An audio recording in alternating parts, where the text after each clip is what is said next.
प्रणाम कर लीजिए, यही आशीर्वाद रहेगा। पीठ में दर्द है तो डॉक्टर बाबा जी इसको क्या करे?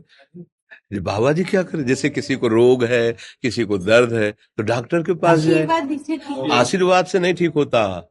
देखो, बस वही समझ में नहीं आता, इसी भटकाओं में सब भटक रहे हो। कोई जंतुर बांधेगा, कोई आशीष, इसीलिए तुम सब अच्छे कर्म करो।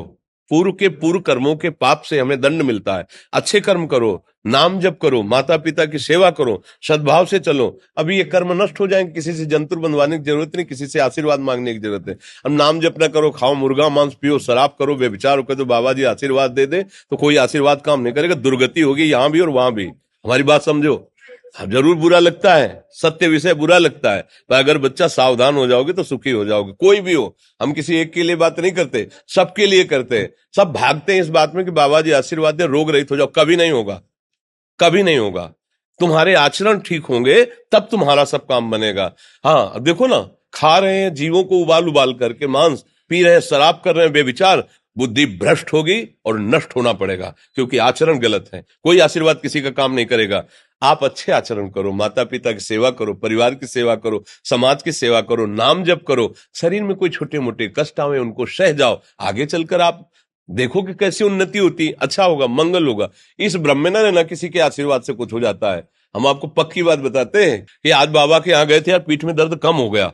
ये तुम्हारा पुण्य लग गया, पुण्य बन गया, तुम्हारा कर्म। तुम आए ना यहाँ, तो जो जो पाग आगे धरे कोटिन यज्ञ समान, साधु दर्शन के लिए भाव से आए तो तुम्हारा वो रोग नष्ट होगा। तुम्हारे कर्म से नष्ट हुआ, तुम सत्कर्म किए ना, उससे कर नष्ट हुआ। बात समझो बच्चा, आप हमारे घर के हो सब।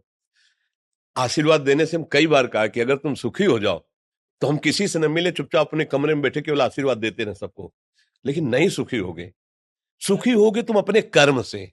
को न काहू के सुख दुख कर दाता, और निज कृत कर्म भोग सुन भ्राता। हे भाई, अपने कर्म का भोग ही आपको भोगना पड़ेगा। कोई भी तुम्हारे कर्म को नहीं मिटा सकता, एकमात्र भगवान।